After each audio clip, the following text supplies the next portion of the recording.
নমস্কার বন্ধুরা, কেমন আছেন সবাই? আশা করি সবাই ভালো আছেন। Good morning.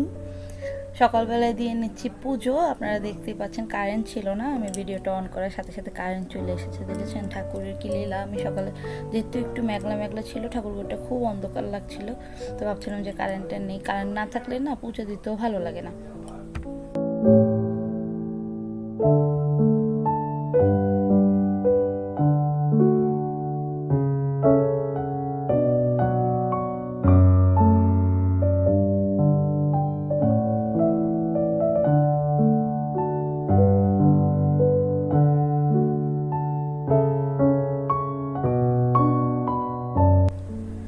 আমার বাসায় মানে আমার ঘরের যে সামনে একটা আম গাছ আছে, আমি জানি না এটাকে কি আম বলে, কিন্তু এটা অনেক আঁশযুক্ত একটা আম। এইটার আমটা সিস্টেম হচ্ছে যে প্রত্যেক বছর এই আমটা হয় না, মানে এক বছর পাতা হয়, সুন্দর নতুন নতুন পাতা হয়, আবার আরেক বছর আম হয়। তো আগের বছর তো আম হয়নি, এবছর অনেক আম হয়েছে। তো প্রথম এই কয়েকটা 3-4টা সকালবেলা উঠেই স্যার নিয়ে এসেছিলো, যে বাইরে পড়েছিল উঠানে। তো আমি স্যার আমরা নিজেরা খাবার আগে আমি প্রত্যেক বছরই যখনই আম হয় আমি ঠাকুরকে আগে দিই, তারপরে আমরা আম খাই। আমাদেরও ফার্স্ট এই বছরের আম খাওয়া হচ্ছে, এই যে প্রসাদ দিব রাতে, আমরা এই প্রসাদটা খাবো। আমগুলো এত মিষ্টি, আর আমগুলোর মধ্যে না একটা ডিফারেন্ট টেস্ট, মানে একটু বেল বেল টেস্ট, কারণ এটার সাথে একটা বেল গাছ ছিল, আমি জানি না ওইটার কারণে কিনা আমি এমন টেস্টের আম কখনো খাইনি। আমার শ্বশুরবাড়িতে এটা বেশিই আমি প্রথম খেয়েছি। আর এই যে দেখছেন আমি পুজো দিচ্ছি, সব ফুল গাছ কিন্তু আমার আর আমার স্যারের হাতে লাগানো। আমরা আসলে গাছ প্রেমী মানুষ, আমরা সন্তানের মতোই গাছ পালন করি। আমার অনেক গাছ আছে, আমি একদিন আপনাদেরকে গাছের যে ট্যুর আমার বাসার বা আমার যে করা ওইটা আপনাদেরকে দেখাবো। আর এই হচ্ছে আমার মনসা মা, আমাদের প্রত্যেক বছর পূজা দেওয়া হয়। মনসা মার চেহারাটা এত সুন্দর, আর এই কারিগরের প্রত্যেক বছরের ঠাকুরের চেহারাটা আর পূজা দেওয়ার পরে না একদম চকচক করতে থাকে।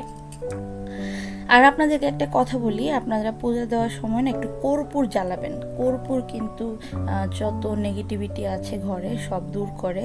তো আপনারা চেষ্টা করবেন একটু ঘরে একটু কর্পূরের আরতি করা ঠাকুরের কাছে, বা সারা ঘরে একটু কর্পূর দেখানো। আমিও কর্পূর দেখাই, কারণ এটা আমার মনের বিশ্বাস, এটা কুসংস্কার না। আসলে কর্পূর মানে শুদ্ধ, তো এই কারণে অনেক সময় ঘরে একটু নেগেটিভিটি দূর করতে হয়, এই আর কি। আর এই যে পাতাটা দেখছেন, এটা একটা গুলমাতারি গাছ, এটা আমার বাবার বাড়িতে, আমি জানি না এটা অন্য কোনো গাছের নাম আছে, এটা কিন্তু ভর্তা খাওয়া যায়। আমি একদিন আমার রান্নার চ্যানেলে এটা একটা রেসিপি আপনাদেরকে দেওয়ার চেষ্টা করব। আর আমি এবার তুলসী মাকে পুজো দিয়ে নিচ্ছি।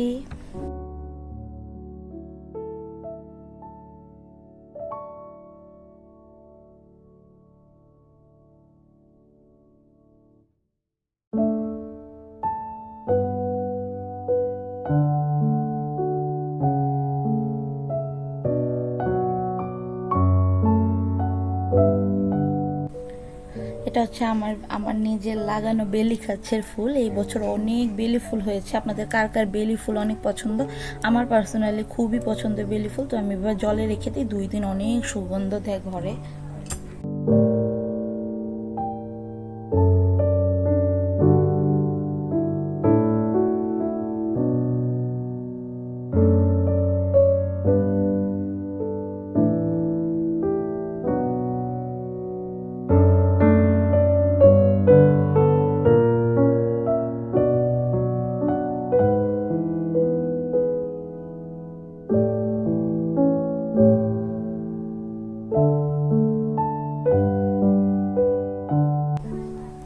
তারপর সকালবেলায় স্যার চলে গিয়েছিল সিলেট একটু কাজে, পার্সোনাল কাজে।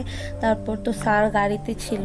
আর এখানে শ্রীমঙ্গল এত বৃষ্টি শুরু হয়েছে, আপনার এই যে সাদা সাদা যে ইয়েগুলো দেখতে পাচ্ছেন না, হঠাৎ হঠাৎ লাইটিং, এটা কিন্তু বিজলির যে ওইটা হঠাৎ করে এত অন্ধকার করে বাতাস দিচ্ছিল, ভালোই লাগছিল, কিন্তু এত অন্ধকার করে বৃষ্টি আর বিদ্যুৎ চমকাচ্ছিল যে আমি তারপর ভয় পাচ্ছিলাম।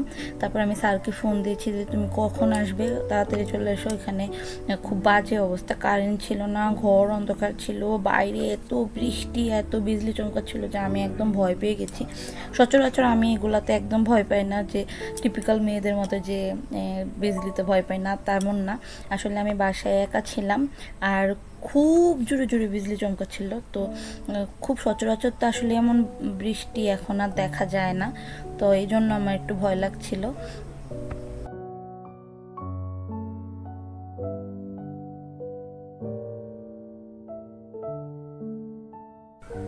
তারপরে একটু বৃষ্টিটা কমেছে, তখন স্যার ফোন দিল যে গেট খুললো, আমি চলে এসেছি। তো তখন আর আমার ছাতি যে নিব অতটুকুর জন্য আবার ছাতি বের করবো, এই জন্য আমি দৌড় দিয়ে যাচ্ছিলাম যে গেটটা খুলে দিয়ে আসি। তো আমি গেটটা খুলে আবার দৌড় দিয়ে চলে এসেছি। বৃষ্টি হচ্ছিল আর এই জায়গাটা না পিচ্ছিল ছিল, তো আমি যে দৌড় দিয়েছি, পরে স্যার বলছিল যে তুমি দৌড়িয়ে এসো না, এখানে মানে পিচ্ছিল হয়ে আছে, পড়ে যাবা। তারপরে আমি বলছি যে না, ভিজে যাচ্ছে, এই জন্য দৌড় দিয়েছি।